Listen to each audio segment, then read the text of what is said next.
Is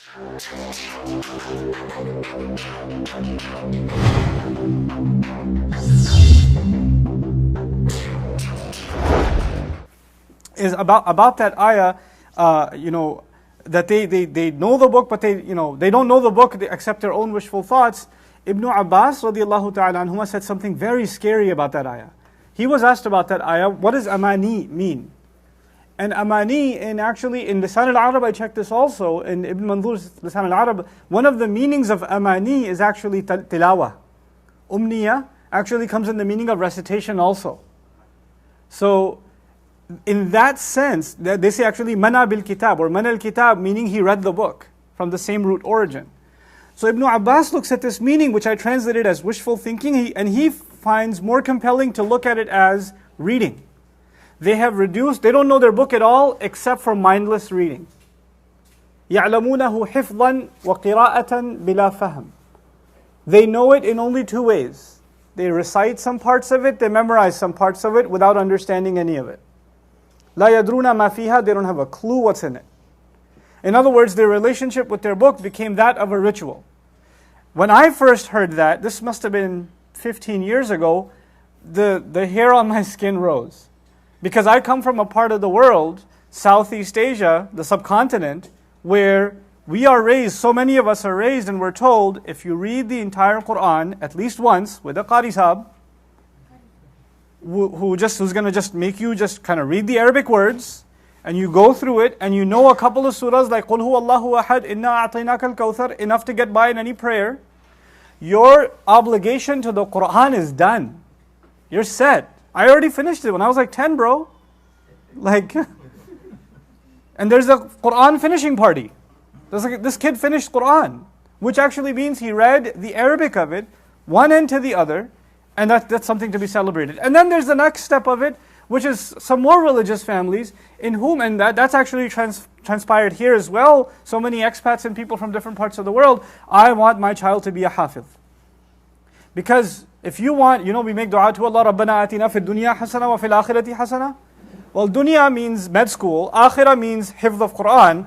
If I have med school and hifz of Qur'an, my kid is set. This combination, you can't go wrong. And now the problem with that mentality is you have a huge population of young people that have memorized the entire Qur'an, and the vast majority of them have no concern for what it means, have no idea what it means, have never been told that the memorization was only supposed to be a means to a much larger end. Let me tell you, as a student of the Qur'an, one of the best things you can do for yourself is to memorize Qur'an. As a student of Qur'an. Why? Al-Qur'an yufassiru ba'duhu ba'da. Qur'an explains itself. You're reading something in Ali Imran, it reminds you of something in Baqarah because it's already in your heart. You didn't have to flip the pages to find it, it was already there. You're reading something in Surah Al-Shu'ara, it reminds you something from Surah Taha. And you connect the dots yourself because you're a hafiz. The purpose of memorization was so you could see how all of the book, أُحْكِمَتْ آيَاتُهُ ثُمَّ فُصِّلَتْ, how its ayat are tightened together, wound together, and then they're separated and explained.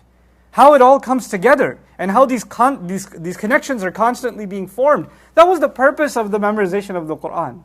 The purpose of the memorization of the Qur'an was also that you stand in the middle of the night and recite, and enjoy the recitation, and just speak to Allah when you're reciting. You're reciting His words and you feel like He's talking to you. It wasn't about, perfecting your tajweed and sounding like the famous Qari, so you listen to his recitation over and over again so you can copy him when you lead Taraweeh. It wasn't about that. That was never the point. But we reduced our relationship with the book to a very artificial one. Even to the point, I personally, you don't have to agree with me at all, and I don't care if it sounds controversial, but this is the month of Qur'an, and if we don't say it like it is in this month, I don't know when we're going to say it. We say about children, or about even schools, this place we teach Qur'an. This place teaches Qur'an. It's a Qur'an school. That's not a Qur'an school, that's a memorization school. Qur'an is much more than memorization. Oh, we teach Qur'an here, which means we just teach the reading of Qur'an here. This is a Qaida Nuraniya school. This is a read the 30th Juz school. This is not a Qur'an school.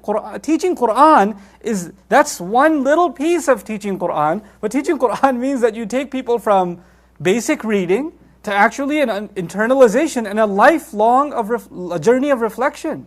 The whole thing. I'm not saying it's just understanding and not recitation. But to take a piece of it and then call that a Quran education and then turn around and say, my kid knows Quran. Really? Your kid knows Quran? Can I know what he knows? Can I hear what he recite something. And then you dare ask, what did that mean, child? What did you just recite? خُذُوهُ فَغُلُّوهُ ثُمَّ الْجَحِيمَ صَلُّوهُ. This kid is reciting beautifully. Grab him, throw him in hell, tie him in chains. And people are like, MashaAllah, oh. Subhanallah. The reciter and the listener have no idea what's going on. This is the tragedy of when you have amani, just reading. One of the meanings of this ayah, this is the crime committed with Tawrat by the Bani Israel. That they know their book with nothing but reading. That's it. That's all they know. لا يعلمون الكتاب إلا أماني وإنهم إلا يظنون. And above and beyond that, they do nothing but make assumptions. The other assumption that happens with that group of people, and then others also, and we'll see that in a second, is that they assume that because they fulfill these rituals, these ceremonies, that somehow they are the chosen people of God. Like these are the good people. They're better than everybody else, you know. And we create a culture in which we celebrate this kind of thing, and we give I think it's so unhealthy, especially for children. When children memorize Quran, it's something to be encouraged, something to be proud of. But at the same time, you don't turn those kids into trophies. And you don't say, oh, mashallah, mashallah, mashallah, sit in the front. And you turn them into this, like, make them feel like they're some kind of Dalai Lama sacred thing. They're not. They're just kids. You're messing them up. You're creating a self-righteousness in their minds that doesn't exist. And so this is done by the masses of people among the Israelites. And some of that disease has made its way into this ummah. إِنَّمَا يَقْتَصِرُونَ عَلَى مَا يُتْلَى عَلَيْهِمْ. Ibn Taymiyyah rahimahullah adds about that ayah. Their crime is that a lot of them don't even read the book. They're just happy that someone else is reciting it for them. So one, if they recite it, they have no idea what it means. Two, they love listening to recitation. And wallahi al-azim, listening to recitation is a beautiful thing. There's nothing wrong with listening to recitation. But if your relationship with the Quran, that's all it is, then you've got a very serious problem on your hands. Then you've reduced the book to amani. That was all of these things are supposed to be enforcement for the larger goal. How do you know what the goal of the Quran is? Let the Quran tell you itself. لَعَلَّكُمْ تَعْقِلُونَ لِيَدَّبَّرُوا آيَاتِ. So you can understand, so you can think deeply, so you can ponder. So this is what it's supposed to do. زَادَتْهُمْ so it can increase your iman. You hear the word of Allah and it increases you in iman because there's a picture being painted that you hadn't thought about in a while. And Allah refreshes it in your mind. So this was the tragedy of the common people.